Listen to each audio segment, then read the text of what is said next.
it's lovely to see you. You probably weren't expecting to see me, though. I'm usually cage fighting on Sundays. Unfortunately, I've been banned.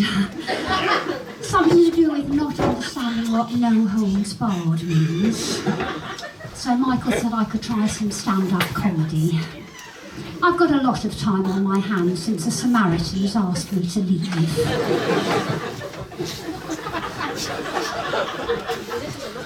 I did try adult education, but words cannot describe the humiliation that was life drawing for beginners. I know they say a bad workman blames his tools, but there are some images not even a 6B pencil can capture. Yes, I've had quite a difficult week. On Monday I spent an hour in the dentist's chair. He was furious. It was his lunch hour. As I came here on the tube, I saw a young man who had his feet on the seats. I didn't like to say anything, so I shot him. No, of course I didn't. I waited till he was looking at his phone and then I sprinkled some itching powder on his ankles. So, as Michael said, my name's Sally and I'm married to Roger. He's an oxymoron. By that I mean he's too stupid to be allowed to breathe.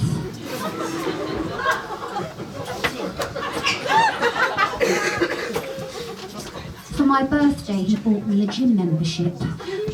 I was hoping for a widow's pension.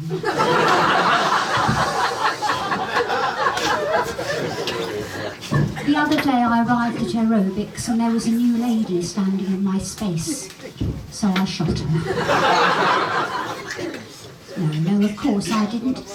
I bided my time, and when she was picking up her hand weights, I dropped some ketamine into her water bottle. Roger and I have both been triple jabbed, but I prefer to keep my distance. For example, I have my lunch, usually a tuna baguette and a chicken cup of soup, on a tray in front of the television so I can catch up with the latest episode of My Lover, My Killer.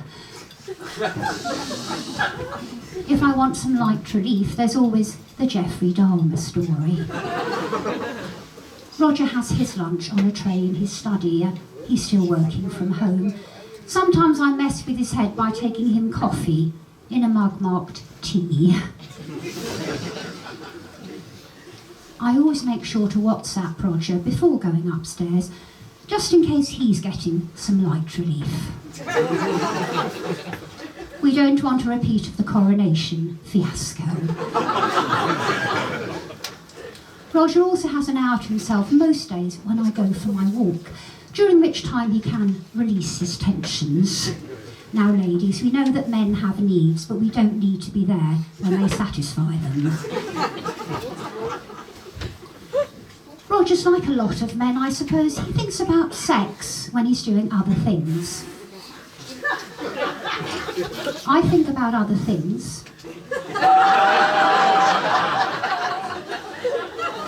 When I'm doing sex with Roger. He's not very romantic either. If I want my hand held, I have to go to the nail bar. Sex with Roger. It's like going to the hairdresser. In the beginning, you're full of optimism, thinking, this time it will be different. Halfway through, you realise you're not going to get the desired result. And at the end, even though you're disappointed, you say, thank you, that was lovely.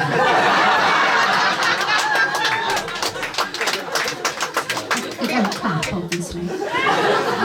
When they show you your rear view in the mirror. And 6 weeks later, you have to do it all again. You might think that Roger would be good at sex because he spends so much time practicing when I'm out. But sadly, that's not the case. All these years together, and he still needs a sat-nav to find my G-spot. So Well, you can imagine how upset I was when Roger said to me recently, "You are so predictable. Why don't you ever surprise me? Dress up or something." So the next day, when he got back from his walk, I did surprise him. I was wearing his mother's clothes.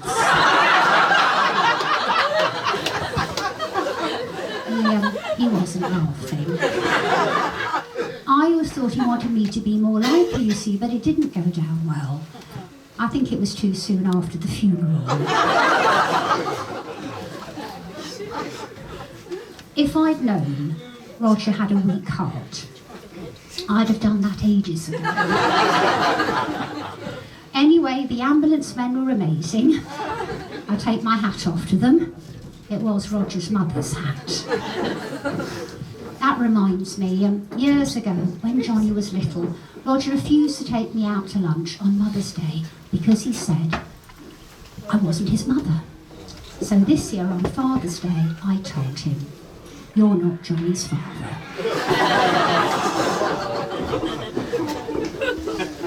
Some of you might think that was unkind, but Roger's been doing a number of things recently that really irritate me, like waking up. Having said that, when he's asleep, his snoring keeps me awake. I was thinking about buying an anti-snore pillow, but then I realised any pillow's anti-snore if you put it over someone's face. A few days after that, I had a surprise. I was in the supermarket and I needed the loo. And do you know what? They've got a condom machine in the ladies at Tesco. I know you're surprised. You thought I shopped at Waitrose, didn't you? As I was leaving Tesco, I was approached by a homeless man who said, "Any change?" I had to tell him, "Sorry, no, my husband's still useless in bed." Then I bumped into a random man in the car park who had a go at me for selfish parking. That's what he called it anyway. So I shot him. No, of course I didn't. I waited till he was out of sight and then I keyed his car. It was his misfortune to look very like one of my ex-boyfriends. Now this man was a masochist and he begged me to hurt him, so I slept with his best friend. He said that wasn't what he meant, so I had to think of something else. I waited till he videoed the whole of the Japanese Grand Prix and then, just as he sat down to watch it from the beginning, I told him who'd won. I didn't have much sex when I was a teenager. My mother said to me, the way to a man's heart is through his stomach. And in those days, I wasn't good in the kitchen. Eventually, I found out if you go down about 6 inches, it's a lot quicker, more effective, and you don't have to stand up for so long. These days, my mum's in a persistent vegetative state, or as I like to call it, constantly watching Countdown. If she sees an ugly person on the television, she'll say, "Well, he can't hurt what he looks like, but he could stay indoors." These days, though, I do my best. She said that when she first met Roger, actually, and it didn't put me off at all. Within weeks, we'd moved in together and we're doing the things that married people do, having sex when only one person wants it, not having sex because the other person doesn't want it, and lying together silently side by side in the darkness after sex, which neither of us wanted, but both of us thought the other one did. Now, you don't plan not to have sex with the person you marry. It's a bit like buying some food you've got every intention of eating and then weeks later you find it at the back of the fridge or the cupboard.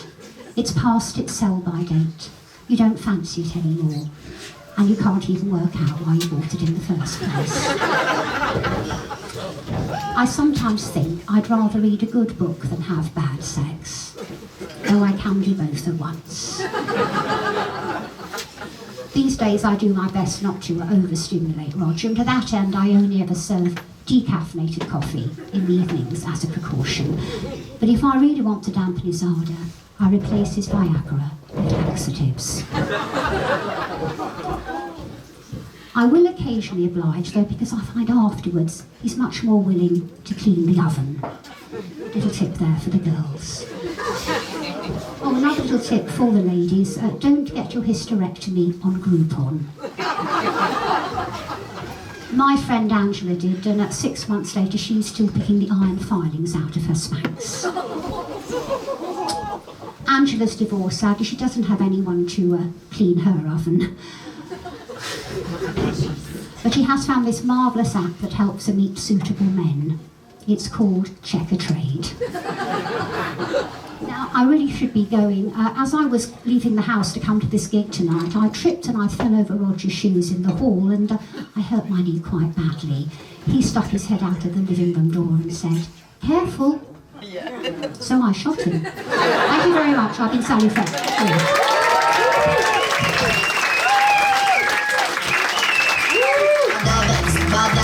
No trouble. I'm all about that bass, no trouble. Sally Firth, ladies and gentlemen!